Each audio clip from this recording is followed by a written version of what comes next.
Make $100,000 in just 30 days.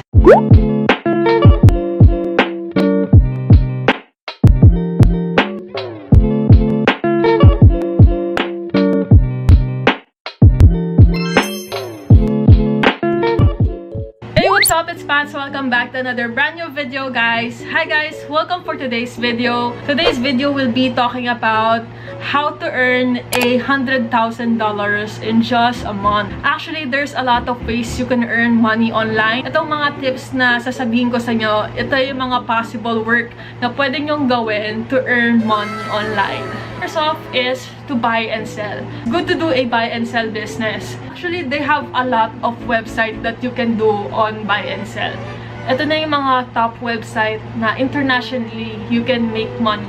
Of course, ito ang eBay, Walmart, Shopify, and Amazon. Those websites are the international website that you can earn money through buy and sell. Another tip will be a freelancing. Ngayon, guys, sobrang dami nang gusto mag-freelancing because alam nila na they can make $100,000 a month, especially kung madami kang client makuha sa isang buwan. So, makakuha ka through Upwork, Indeed, LinkedIn, and ano pa ba yung mga pwede natin pasukan? Because you will get paid from your skills.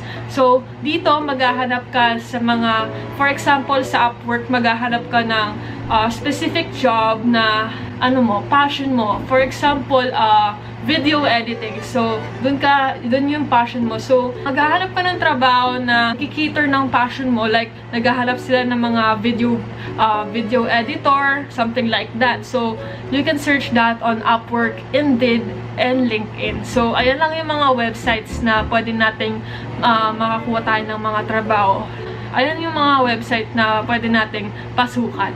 Number 3 is making vlogs. Isa na to sa mga source of income ko, no? Yung pag-YouTube ko. Actually, when I started doing YouTube, ayan, hindi ko alam na pwedeng kumita dito. I do it just for my passion lang.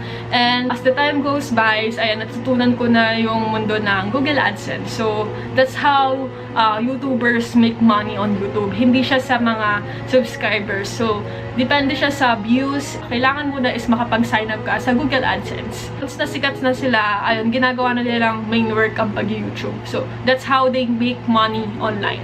Sa mga sinabi ko, all those things needs financial management. Especially pag madami kang clients na inaasikaso due to workloads. And you don't have much time to do your paperworks on hand.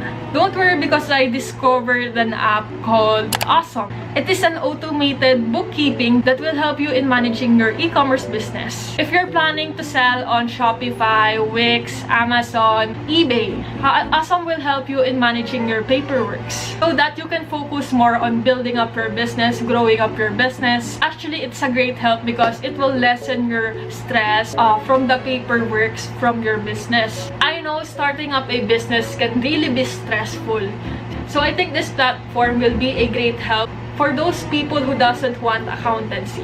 And about working with your clients, Osome can take care in sending invoice to your clients. Plus, you can review your data in real time, like how much money you earn, and in filing up your taxes.